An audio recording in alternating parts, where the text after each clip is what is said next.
So, good morning, everybody. We will continue on the chapter about theories on demography.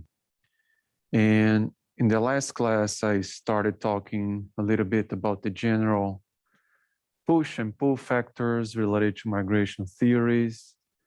And then now I will just go more in depth on a series of different theories that try to explain why people move, right?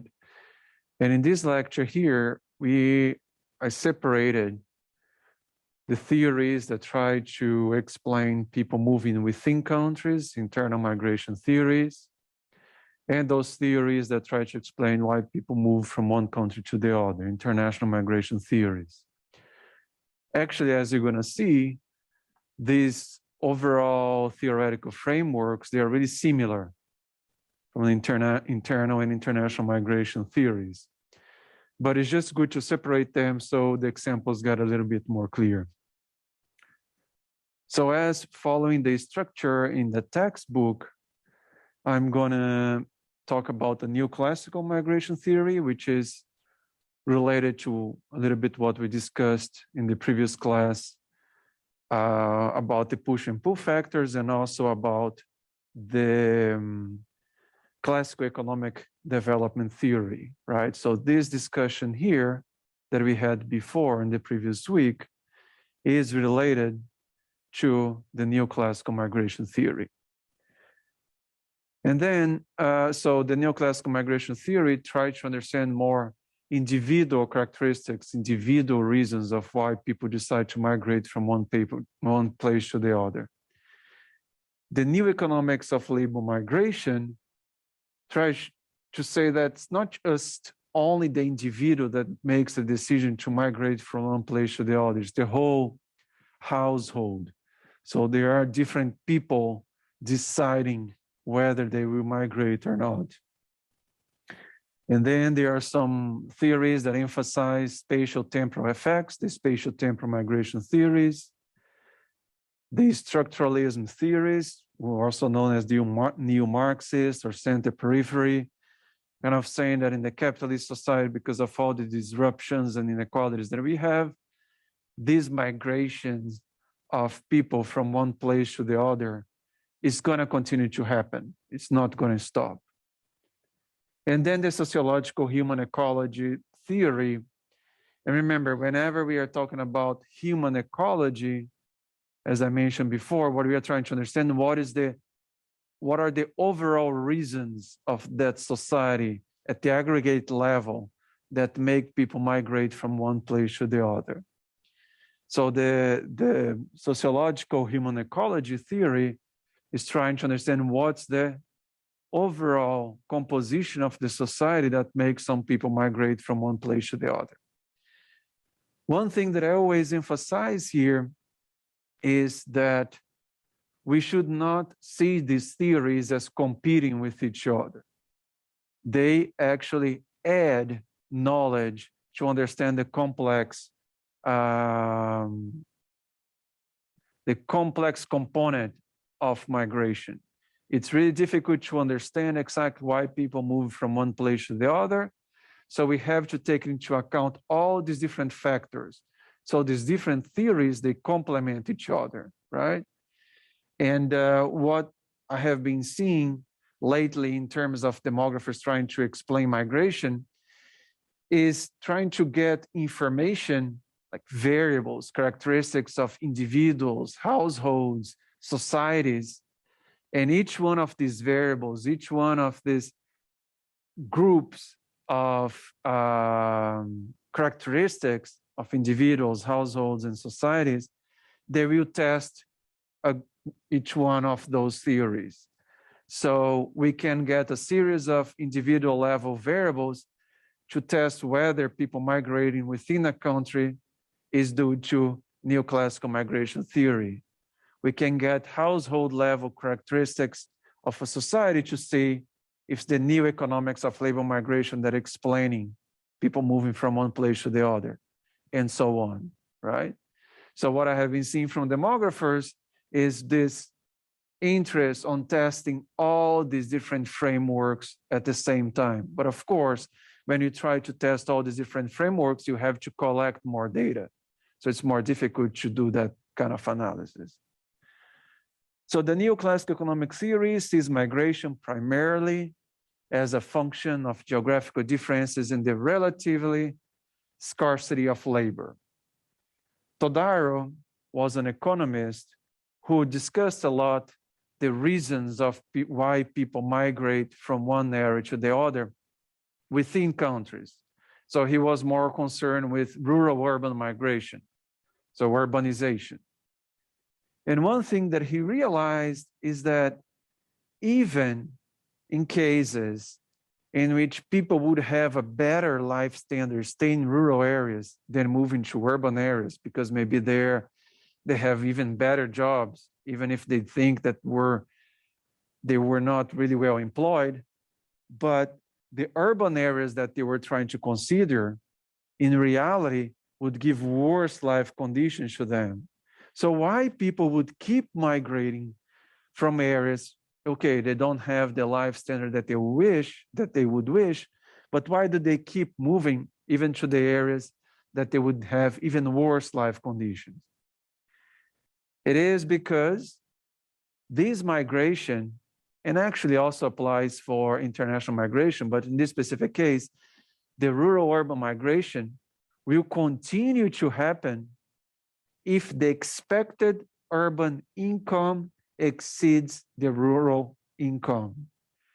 What does it mean? If I'm low educated, I don't have much training, and I'm working on agriculture in rural area. When I move to the urban area, okay, there are more job availability, there are more jobs available there, but there's more competition.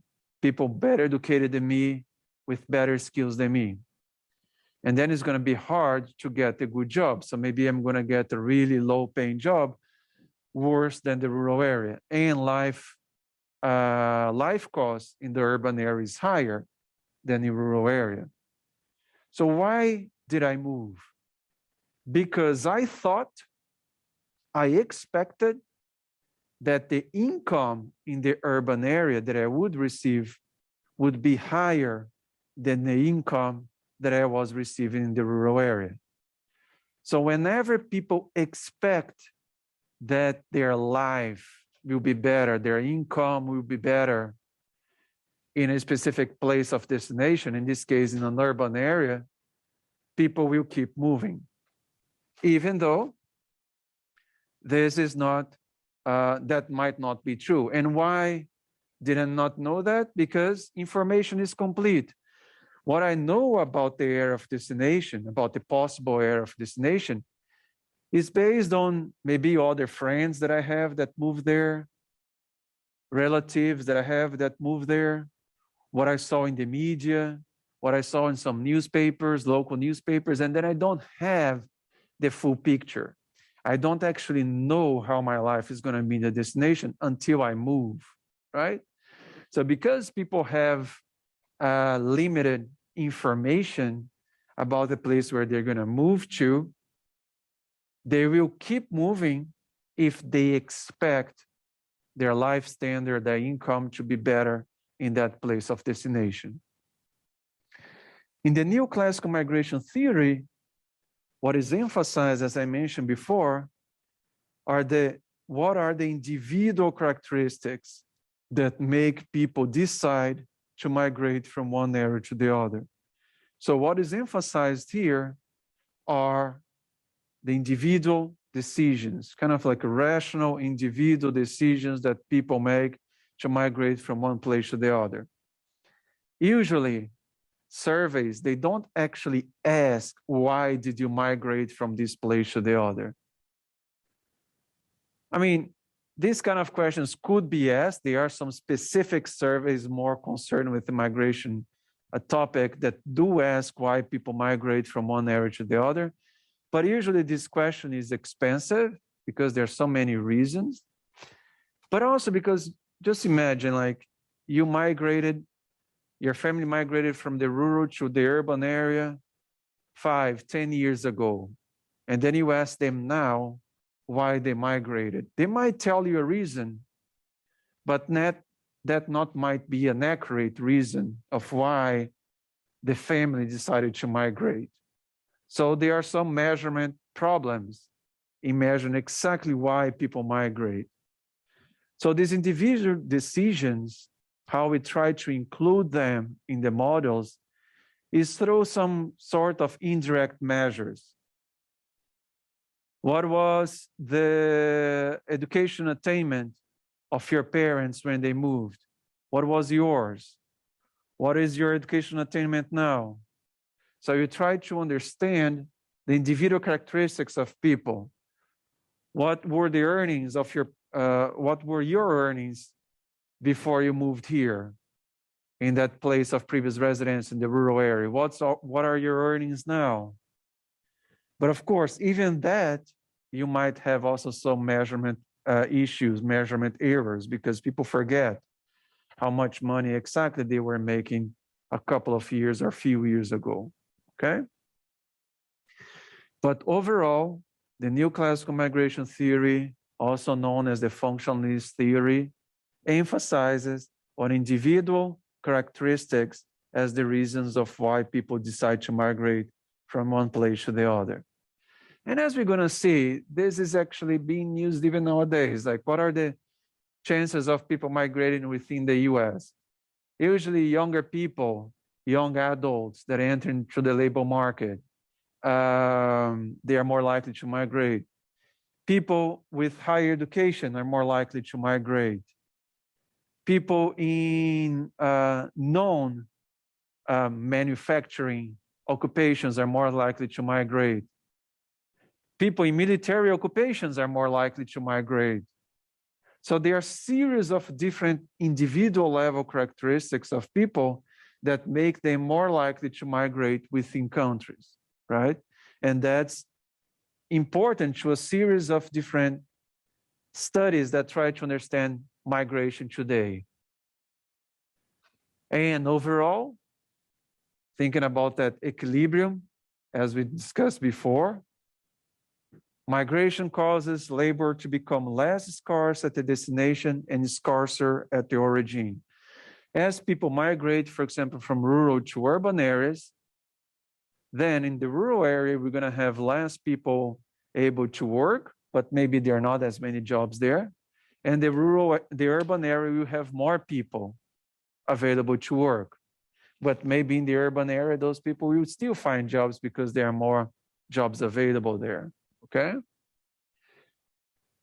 The idea of this neoclassical migration theory is that this process of people migrating from one area to the other because there's not many jobs available in the origin and more jobs available in the destination, is that this process will result in a growing convergence between the wages in the sending and receiving areas. So it sees as a more automatic result of migration. Migration will keep happening until you have pretty much the same wages in origin and destination, right?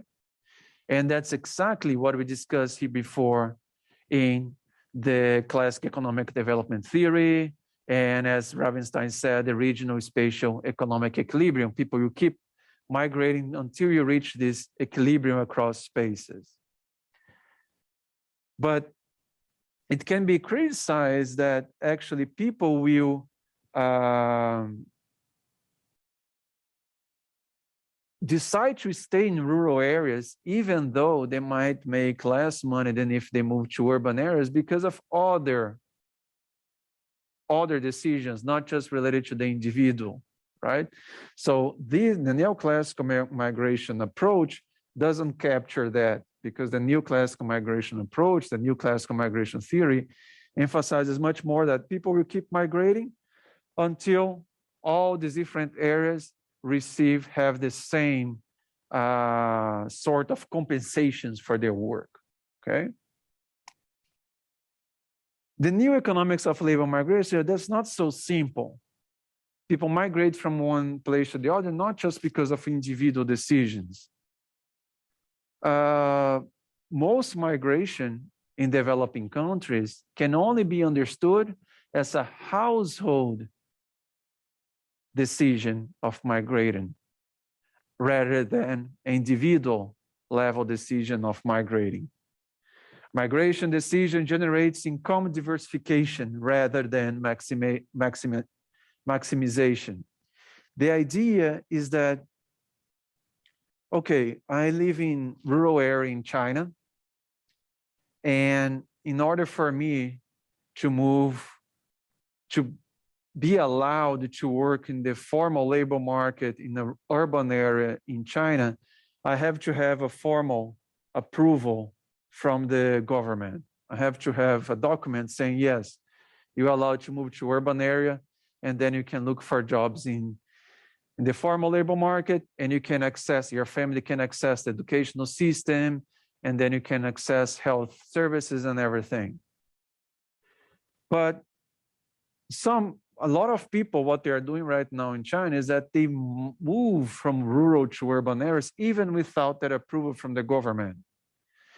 When they do that, their children cannot go to public school. They will have to pay for health services, and they will not be able to get jobs in the formal economic sector, which will give better earnings. So those people will have to work in the informal economic sector. So they will decide, okay, just the father will move. The father moves and the rest of the family stays behind. So that has been happening a lot in China.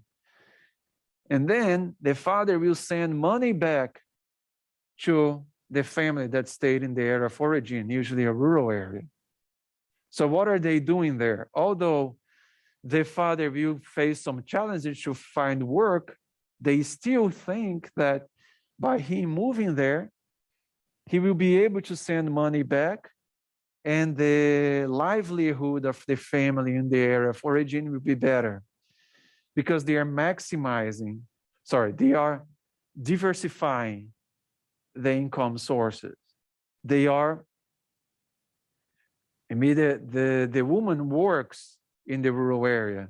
Maybe even the children have some activities in the rural area that are making some money from the family. And then they diversify it by receiving money from the father who migrated to an urban area, right?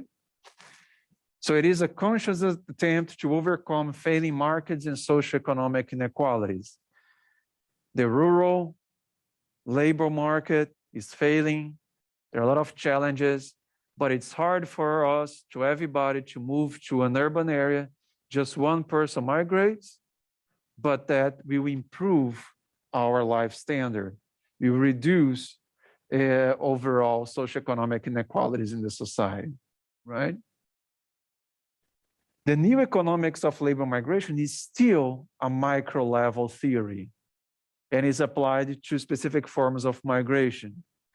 It is not able to explain long-term global migration patterns and trends and how these are connected to broader development processes. Still, you are looking at a smaller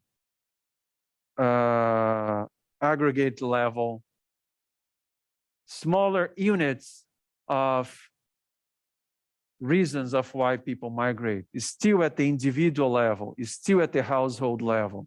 It's not, migration is not seen as a result of overall issues that the society has, overall inequalities that the society has. Still, you're looking at the individual level. You still are looking at the household level, not at the aggregate level factors that influence migration, okay? The spatial-temporal transition migration theories define migration as a constituent part of a broader development process. Development processes tend to coincide with increased levels of migration and overall mobility. As we see economic development going on in our societies, we start to see more people deciding to migrate from one place to the other. When we start to complexify our society, like in our contemporary societies, I live in one city in Texas or even in another state, and I decide to move to College Station, I was approved there to go to college.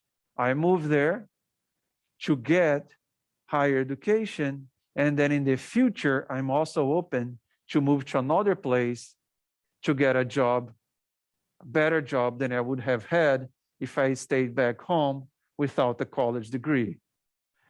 So in that case, migration is really being used as this overall process of society giving opportunities for people, but in different ways across the space, in different ways across time. And migration provides mobility, socioeconomic mobility. We move because we want to improve socioeconomically. It still sounds like a little bit like the neoclassical migration theory, because it still looks sounding like in individual level decisions.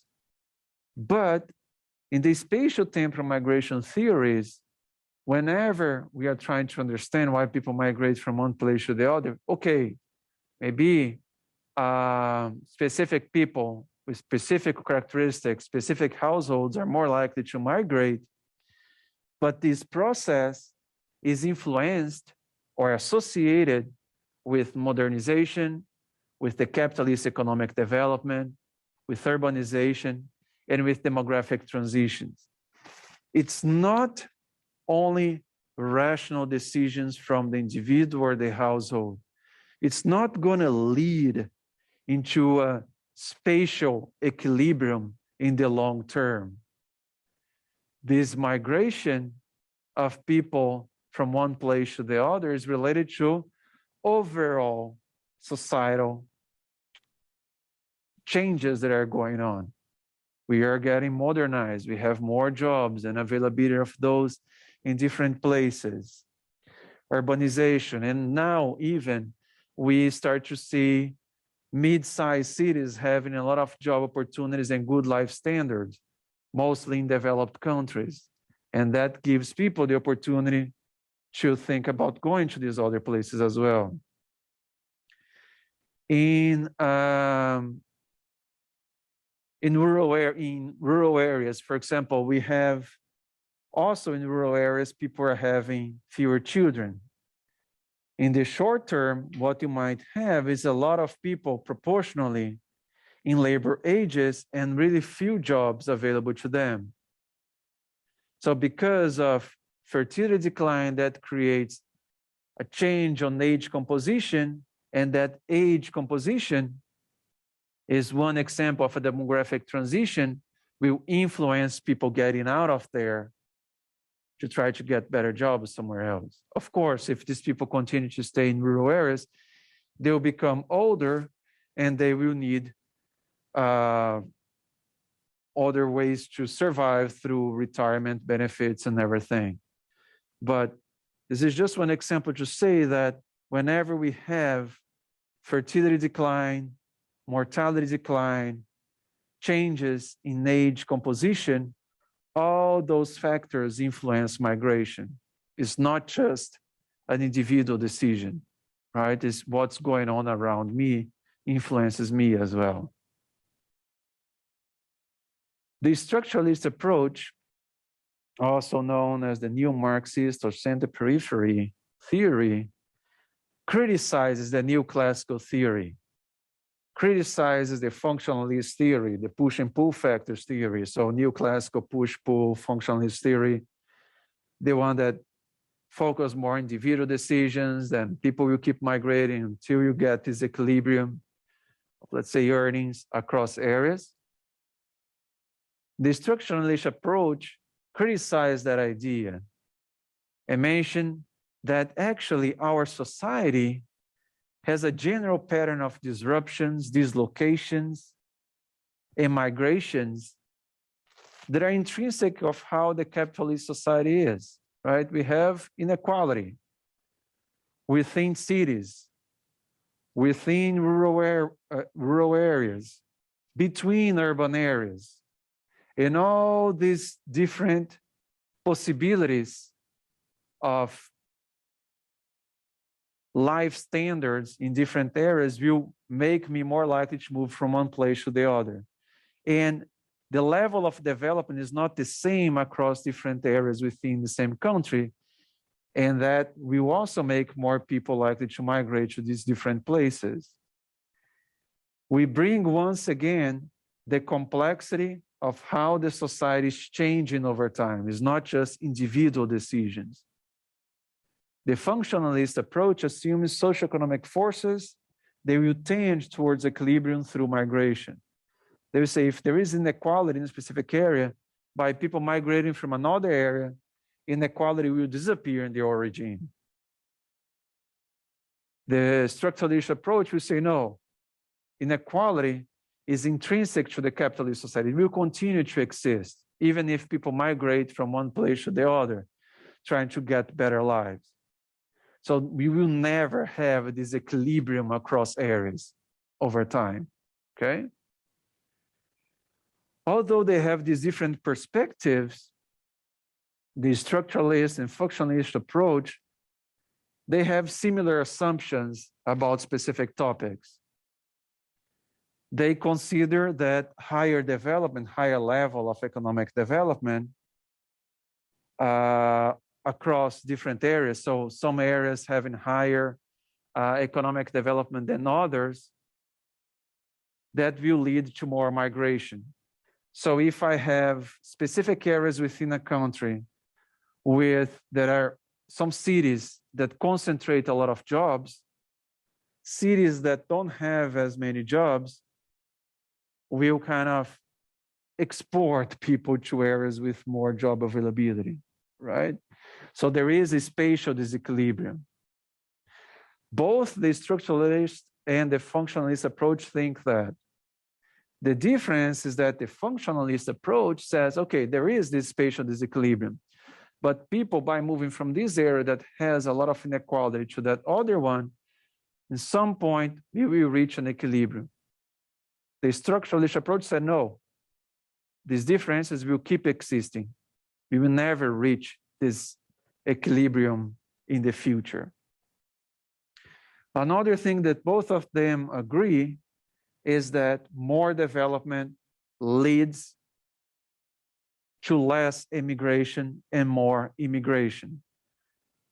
And the correct terms here, since we are talking about internal migration, more development leads to less out-migration and more in-migration. So if we have specific cities in the country that have a lot of job opportunities and it's really increasing, it will attract people a lot, right? And for example, this is the case of Texas, has been having a lot of increases in job opportunities for people overall compared to other areas in the US. It's attracting people here. Areas, for example, in the Midwest have been facing a lot of economic challenges, and then people tend to get out of those places. So whenever I talk about that association between development and migration, I like to show this graph here. This graph, again, is using the terms for international migration, right? Immigration and immigration. That's from a paper that's focusing on international migration, but it can also be thought for internal migration, for out migration and in migration. So the idea is that those areas, those cities within a country that start to develop a lot and provide a lot of economic opportunities for people, as they improve their level of development, they will attract more people, right? So that's the case of Texas right now. Like in the case of Brazil, the city of São Paulo, it's really dynamic in economic activities. It attracts people from other places, right?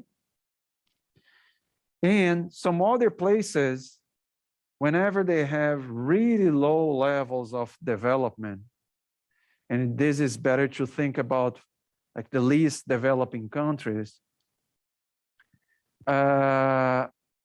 when you have areas with really low levels of development, people don't even have the means to get out of those areas. So the levels of out-migration are really low, right? So imagine a rural area in an African country, right? A rural area in Nigeria, for example, in West Africa. In those areas, people don't even have the means to move to an urban area in Nigeria. So they will tend to stay where they are. But as those rural areas or small cities start to develop and people start to make a little bit of money and they can have some savings, that development, that little improvement in development, you make people, hey, if I move to another place within our country, I will make more money, so I will be more likely to migrate. But once I reach a certain point in development, which I say, I don't need to move to another area. I have so many job opportunities here.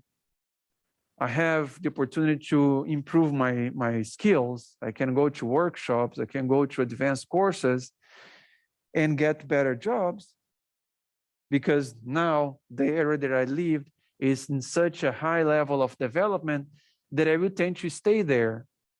The chances of me getting out of there, of out-migrating from there, will decline, right? And this can be thought also for international migration, right? So the US, a developed country, since it has high levels of development, it has been attracting a lot of immigrants to the country. At the same time, again, someone from a poor country or someone with like a low socioeconomic status from an African country. The development in the area where they live is really low, the economic development. The job opportunities are really low. But it's really, really hard for them to move from where they are to another country. It's really expensive, right? It's really expensive to move from one country to the other. I need to have a minimum amount of money to be able to travel from one country to the other, or even to have the knowledge of where to go, what kind of jobs to look for. As that country starts to develop, people get to know more about opportunities somewhere else, and then the chances of emigrating are higher. But in the same way as the internal migration, as that country reaches a high level of development, it will keep people where they are, or will keep people in the country. So the chances of people getting out will decline. The chances of emigrating will decline. So this framework, this association between development and migration can be applied to both internal and international migration, okay? And finally, the sociological human ecology approach. The ecological theory of migration focuses on population characteristics. Now, the whole analysis is more at the aggregate level. We are trying to predict migration. We are trying to understand migration, not through individual characteristics, household characteristics. We are trying to understand what are the characteristics of that society that make people get out of there or be attracted to those areas, right? Why some areas increase through migration? Why some areas decrease through migration? Why some areas are attracting people? Why some areas are repulsing people from them, I mean, or not keeping people on where they are? Why some areas are not influenced by migration at all? Maybe some areas might receive the same number of immigrants as the number of immigrants that they export, right? Overall, the questions here are at the aggregate level. It is not asking why individuals move. It is asking what are the characteristics of that specific country? What are the characteristics of that specific state? What are the characteristics of that specific city that make people more likely to migrate out or into that area, okay? Migration is the major mechanism of social change and adaptability for human populations. Populations redistribute themselves via net migration to attain equilibrium. In that sense, it's kind of using a similar language as the Neoclassical migration theory, but the Neoclassical migration theory was focusing more on individual factors. Here we are at the aggregate level. But overall, the idea is that you have characteristics of societies that make them more likely to lose or to gain people. And what are those characteristics? That's what we want to know. Overall, the sociological human ecology approach tries to understand these four major concepts. Characteristics of the population. How is that population organized? What are the environmental characteristics? Climate change may be one of the reasons that make people migrate out of some areas that are coastal areas with a lot of incidence of hurricanes, for example. And technological development. Areas with more technological development, they will tend to have more job opportunities for people in different areas, and they will attract more people. Areas with lower levels of technological development will not attract as many people, okay? And then discussing similar migration theories into the case of international migration. I really like this paper by Douglas Massey in 1994 and his colleagues, in which he goes in detail and explains each one of these migration theories. What are the reasons of why people migrate? And you can check the reference at the end of this lecture and can read the full paper. And it's a more theoretical paper. It's pretty much a summary of all these theories, right? And it kind of like divides the migration theories in two groups. One group is that group of theories that try to say why international migrate starts. What are the reasons that make people migrate from one country to the other? What are the reasons that make people starting migrating from one country to the other? And then similar theories as before, the Neoclassical, the new household economics migration, segmental labor migration theory, and world systems theory. This one's more at the aggregate level. And then in the second group, he explains those theories that focus on trying to explain after the migration started. After the migration started, what are the reasons that make people continue to migrate? Maybe two countries now reach similar levels of development, but the migration from one to the other keeps going on, keeps happening. Why is that? People could have similar job opportunities if they stayed, but after it initiated, why future generations keep moving? And then he emphasized the network theory, the institutional theory, and the overall cumulative causation that's kind of like puts all these theories together. In a 1997 paper by Massey, he pretty much uses this framework, remember, of the deductive approach, right? That we discussed at the beginning of this lecture. We have all these theories trying to explain why people start to migrate and continue to migrate between countries. So we have these theories. And then he's going to say, oh, I want to understand specifically the migration from Mexico to the US. What are the reasons of why people migrate? Did it initiate because of individual reasons, household level reasons, aggregate level reasons? Why is it continuing? Is it related to social network? Is it related to institutions that promote that migration? So in his 1997 paper, he pretty much uses the same framework, but then he goes out there, collects data. He has the Mexican Migration Project that he goes in communities in Mexico and asks people who are still in Mexico about all the relatives that moved to the US and their perceptions about migration. And then they also collect data here in the US in areas where there are a lot of immigrants. So these are this is data that will be able to explain individual level and household level reasons of why people migrate, and also social network, because in these surveys that they ask in the areas of origin, they ask these people that migrated out of your household to the US, did they know someone in the US before?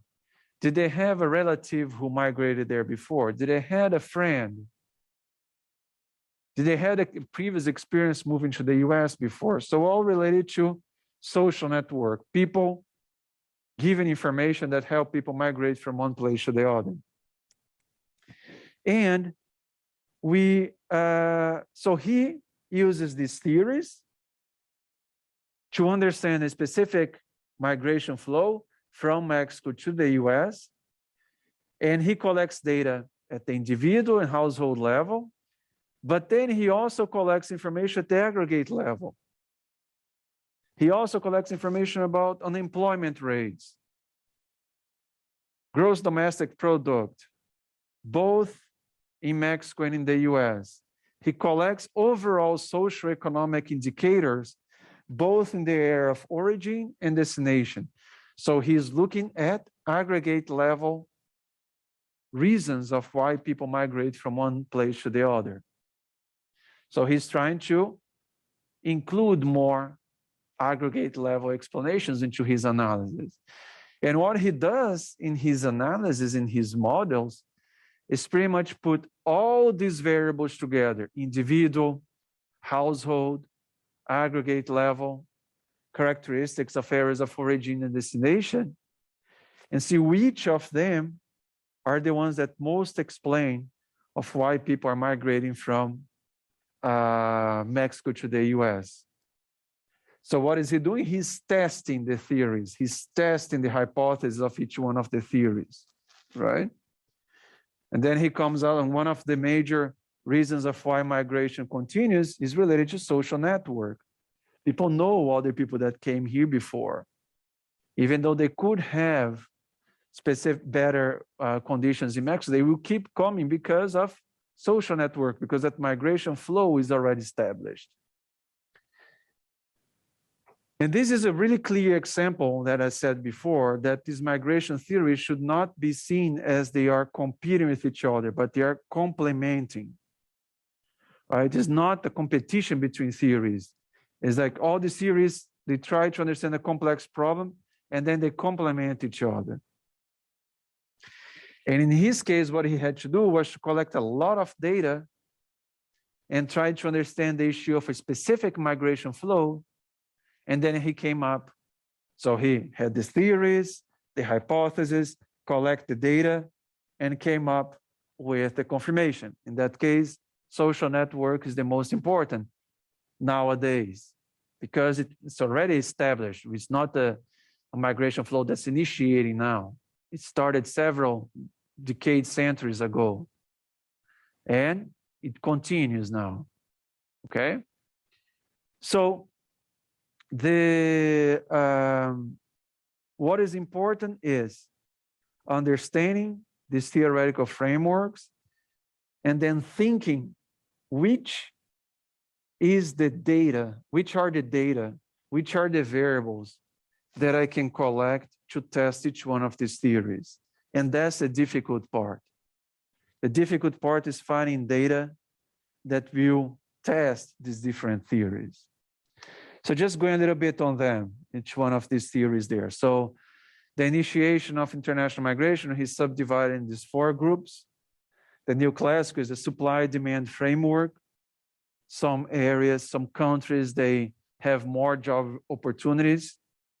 They have more supply of jobs than demand. or so they have more supply than demand. Sorry. Some areas have a lot of jobs and not so many workers, so they will attract people. And other areas will have a lot of, not so many jobs and a lot of workers, and people will get out, right? Because there is a demand for jobs and the jobs are not there. There is a demand for jobs, for example, in less developing countries, and the supply of jobs is low, so people get out. And in countries, more developed countries, there is a lot of supply of jobs and not as many people available to work, at least in low-paying jobs, and then people migrating. The new household economics of migration kind of brings the household level information into the analysis. So pretty much people trying to diversify income sources. In the case of international migration, when people move from one country to the other and then they send money back, they are pretty much sending remittances, money back to their countries of origin. So there are a lot of studies trying to understand how people migrating to the US and sending money back into their home countries, how that affects in a positive way their home countries, that families that are receiving this money. There are a lot of communities in developing countries, in Mexico, in Brazil, several countries, those small cities that had a lot of people migrating to the US, make money here, send money back. The dollar is much more valuable in Brazil and Mexico than the local currency. Sending this money back to their families, they will improve their life standards. I mean, I have a cousin who migrated to the US. He was from a small town. I'm from the capital of my home state. I was born in the capital of my home state. He was born in the small town. And that small town is actually the town of origin of my family, my mother's family, has a lot of history of people migrating out of there to the US. And he didn't have a college degree when he migrated. I don't think he has it. And he migrated through the southern borders, through the Rio Grande.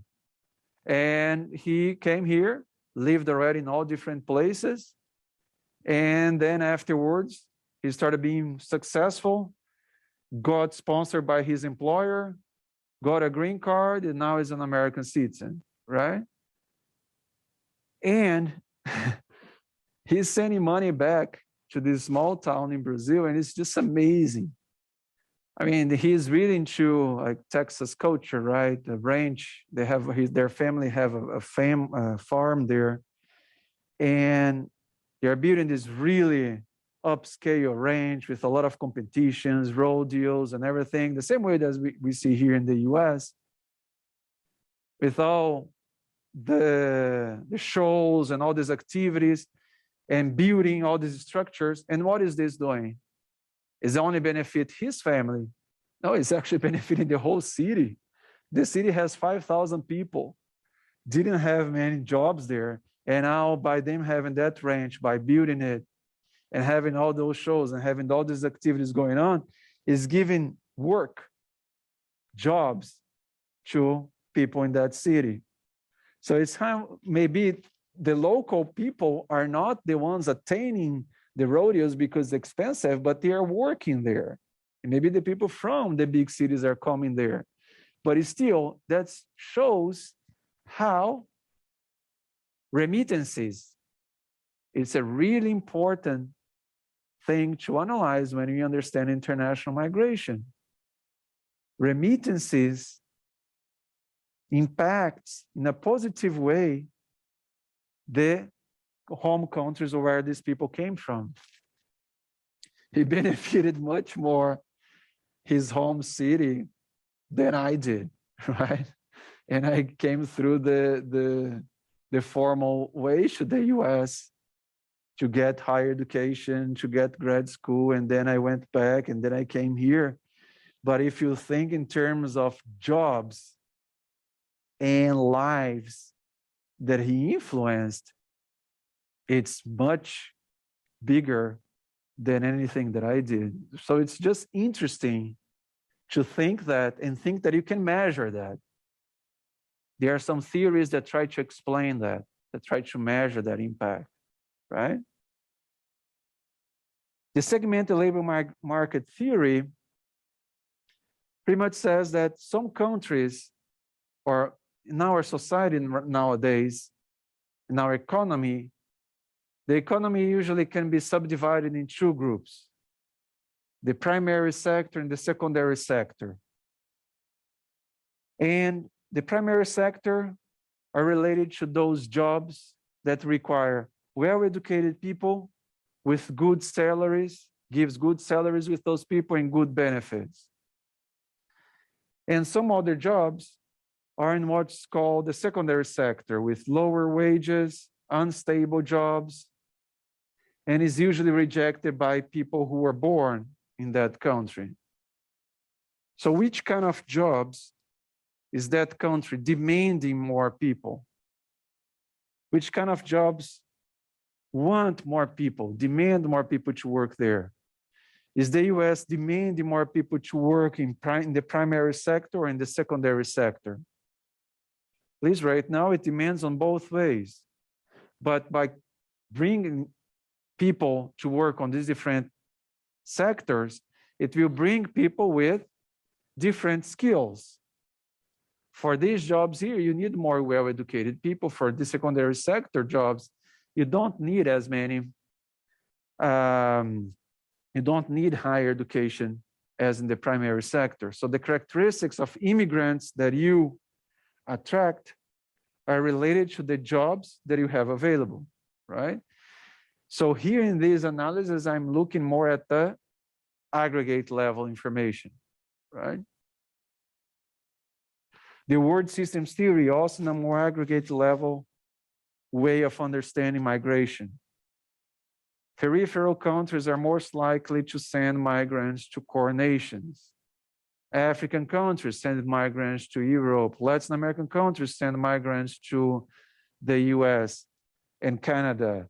Asian countries send migrants to Europe and to the US as well, right?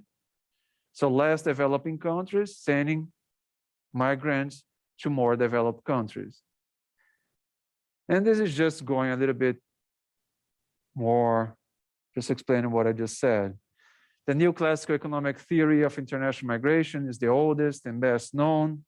It focuses on labor migration.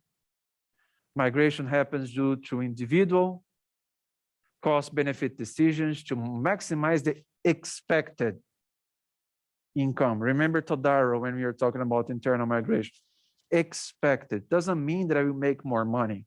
I expect to make more money if I move to another country. That's based on the limited information that I have, right?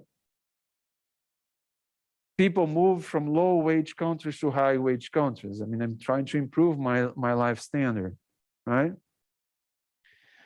Of course, in situations like we are seeing right now in Ukraine, and I already mentioned this to you back on Thursday when the war just started, right now, we already see more than 600,000 people migrating to neighboring countries, to Poland, Slovenia, and Romania. More than 600,000 people. And the UNHCR is expecting around 4 million people in the next few days. And in that case, it's not because I'm an individual trying to maximize my income. I'm an individual trying to survive.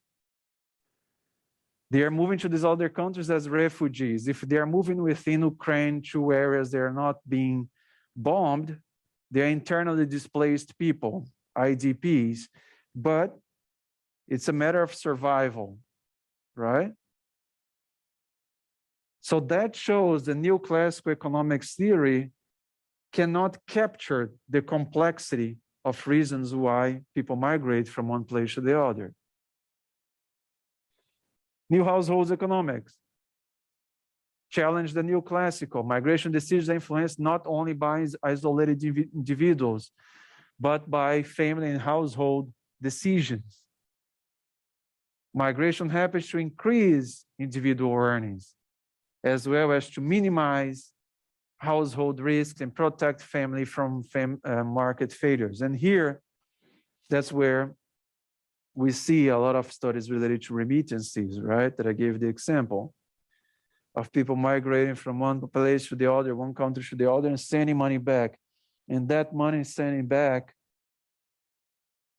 is not going to improve just their own families. It might improve the whole community in the origin, right?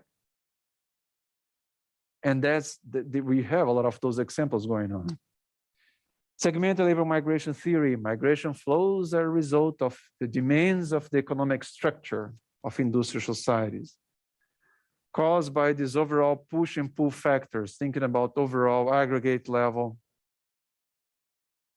characteristics or socioeconomic indicators. The capitalist society divides labor markets in two sectors: the primary and secondary. Primary, secure jobs, high paying, good benefits, good work conditions. The secondary, unstable jobs, low paying, limited benefits, unpleasant working conditions. And usually you see a lot of employers using migrants to fill jobs in the secondary sector, because a lot of people born in the country don't want to take those jobs because of being low paying. And this theory is also known as the dual labor market theory. So what we try to understand is why we have specific characteristics of people going there. That's because how the economy is providing jobs. What is the economy demanding in terms of workers, right? World systems theory: migration is the result of globalization, of the market economy, and the process of global industrialization. Population is released from traditional industries, farming, state-owned industries, handicrafts.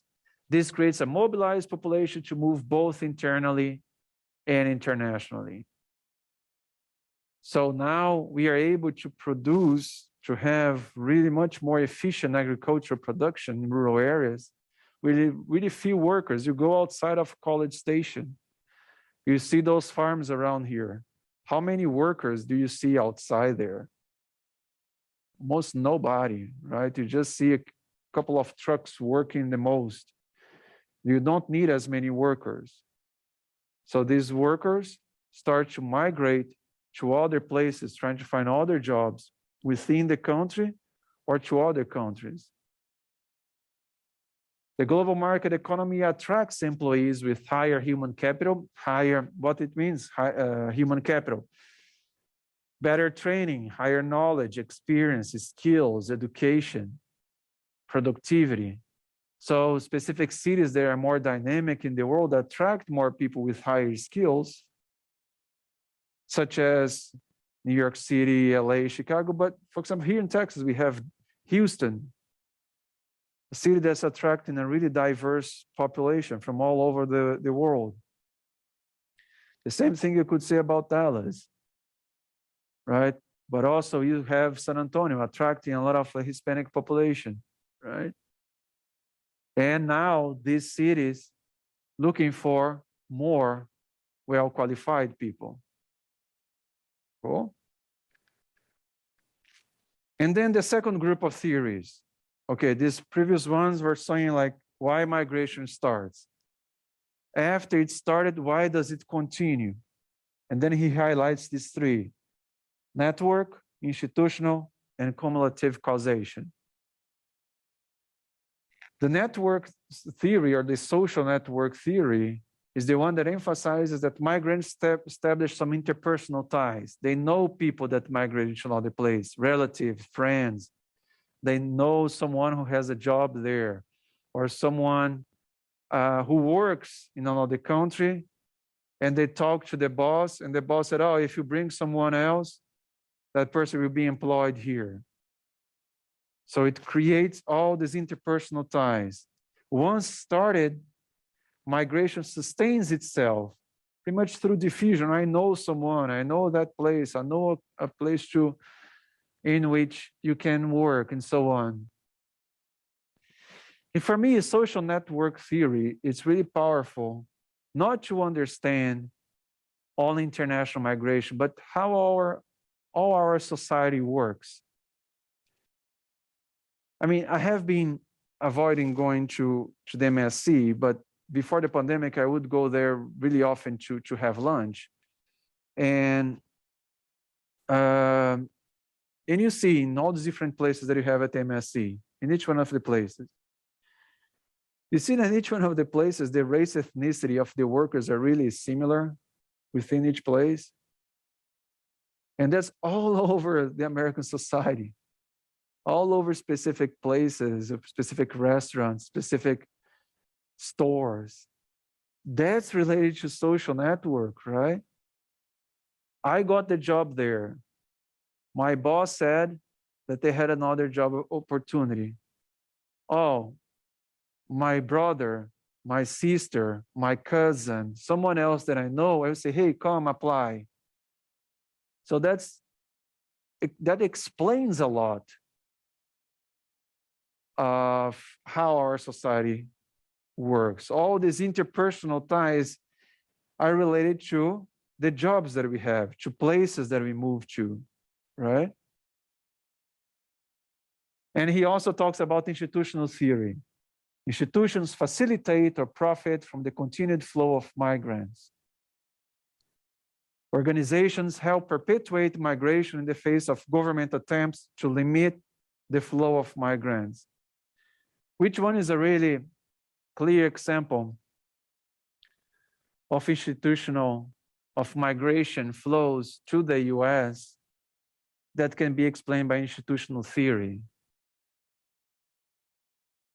Slaves coming from African countries in previous centuries. That's because farm owners, they needed labor, free labor, pretty much. They would buy the slaves and they would have free labor after that, not pay anything to them, no compensation, right? And that's how the society was organized. So you had all these private farms demanding that work. And then when you had the government try to impede it, you had the fight, the backlash against it, went into the Civil War. So that's all related to how our society is organized. Another example, in Brazil. Brazil slavery finished in 1888. In the 1930s, the federal government started to try to bring cheap labor from other countries for them to work in agricultural areas. So to work more in coffee plantations and so on. And then they started to incentivize a lot of migration from Japan, Germany, and Italy. So we have a lot of Japanese descendants, Italians, and Germany in Brazil in specific areas, right? Germany and Italy more in the south, Italians and Japanese also, Italians also and Japanese in São Paulo, in the state of São Paulo. But of course, we have them everywhere in the country, but those are the areas that nowadays we have more of their descendants. So this migration from these other countries to Brazil, they were incentivized by the federal government. In that case, the federal government wanted those workers to come to Brazil. So that's the public sector, this institution, the public sector incentivizing migration. So that's what is explaining a lot of this migration. Why exactly Germans, Italians, and Japanese? Is it because those specific countries saw Brazil as a better option? No, that's because the federal government established some connections with the governments of those countries, right? So history, these institutional facts, these institutions that I'm trying to say here, both private and public, right, have influence in these migration flows. And I'm emphasizing international migration flows, right? Cumulative causation. We are trying to understand what are the reasons of why migration starts and then migration continues. But the migration itself has influence in how our society is. Migration has an impact on social environments of sending and receiving regions. Areas that lose a lot of people, that will be affected by having less productive people in those areas. Areas that receive a lot of migrants, that will change not just their labor market composition, but also their overall culture, food, habits, music, everything, clothes, everything, right? And migrants, they do look for jobs, but they will also need to buy food. They will also need to find housing. They also demand products, so that creates economic development. They will be looking for jobs, but they will also demand more products to be produced, generated in the country so they can consume as well. Okay, so all these different effects, this complexity of effects, that's what Massey emphasizes as being the cumulative causation. And just going a little bit more on social network, migration network theory focuses on interpersonal ties. So these ties connect migrants, formal migrants, potential, and non-migrants in their origin and destination. In the Mexico migration project that Douglas Massey has, like I said, they go to communities in Mexico and they ask, oh, do you know someone already who moved to the US? Do you have a family member, a friend, or did you ever travel to the US? Anyone in your household already moved to the US, so it's there right now. So all these questions trying to measure the complexity of these social networks influence international migration. Social networks increase the chances of migrating because they decrease migration risks and costs. I'm moving from Mexico to the US, but I already have a friend there who said that I could get a job. So the chance of me getting there and being unemployed is really low because I already have those connections. They increase net earnings to migration with the idea that I will be employed, I will have earnings when I get there. And the earnings that I will get there are higher than the ones that I have right now. That's why I'm migrating. They make it easier for migrants to find jobs and access resources in the destination.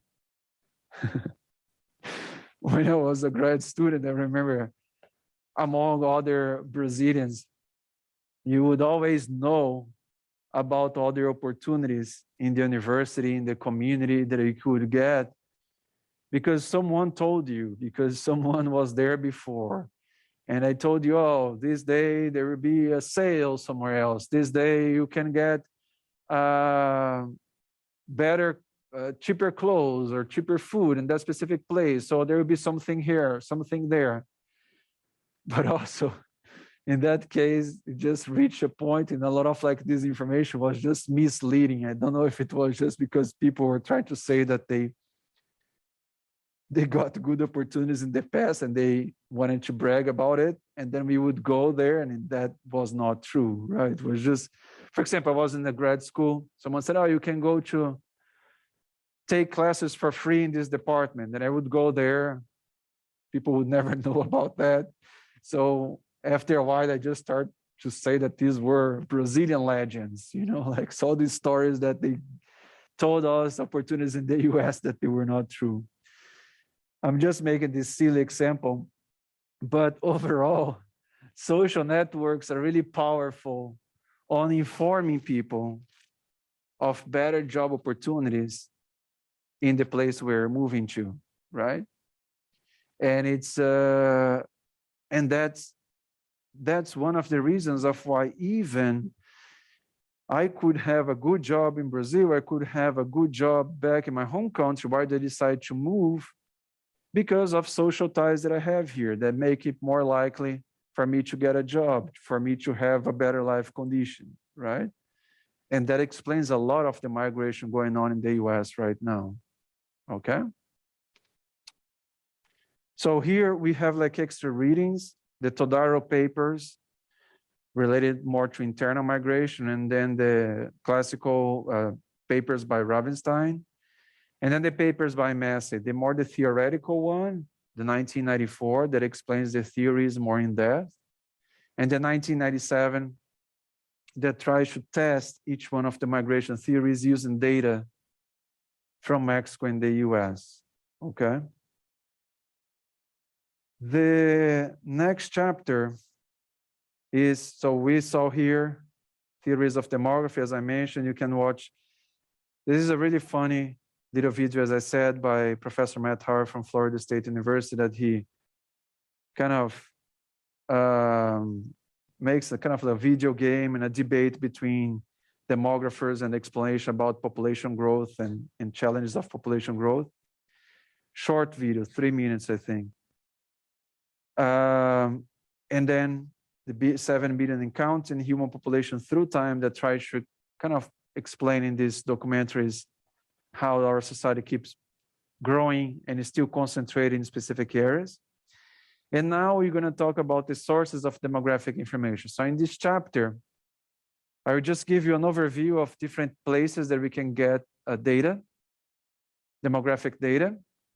There is this PDF here from the UN that I'm just getting this PDF to explain a difference between censuses that I will explain in the classroom in this following lecture.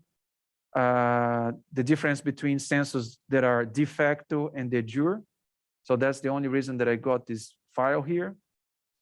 And also has the list of countries and the type of census that each one of them have. So we have all this here. It's pretty much a publication from the United Nations. And in this chapter about, oh yeah, one other thing that I wanted to say. After I go through this lecture on the sources of demographic information, I will just go through here in the course website and show some few examples of websites where you can collect demographic data for free.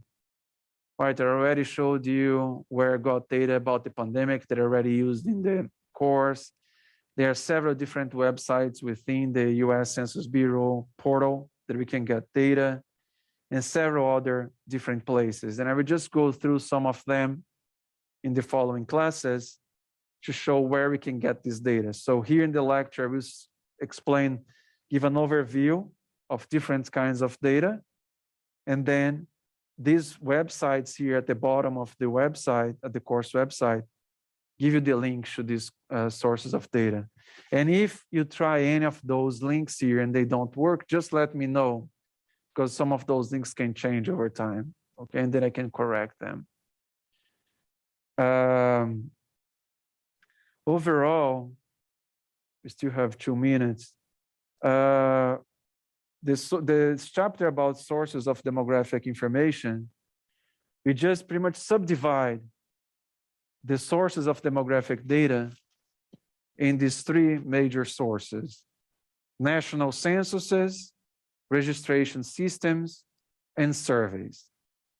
National census is when the government collects data information about everybody who lives in a country in a specific year. So the censuses, they usually happen every 10 years. And you have a questionnaire in which you ask people, all households, all people that live in that country in that year, those same questions, right? Registration systems are those systems that countries have that collect data in a more continuous basis. For example, birth certificates, when a baby is born and a county employee gives the form there to the hospital and parents complete the form about our characteristics, father and the mother, and give that form back to the county sends to the state, and the state sends to the country. That gives information about fertility. When people die, and then hospitals report the death, or family members report the death certificates are being processed on a continuous basis and gives information about mortality. The Internal Revenue Service, when you file your income tax and you put your address and your social security number, the government can link your documents over time and know if you migrated from one place to the other in 1 year, compare 1 year to the other. In that case, is information that's being collected on a regular basis, gives you information about migration. And when you want to understand a specific problem more in depth, and you don't have these questions available in censuses and registration systems, you implement your own questionnaires for a specific subgroup of the population. And we're going to talk about these 3 major sources of demographic data in the next class, okay? Thank you very much, and I see you guys on Thursday. Bye.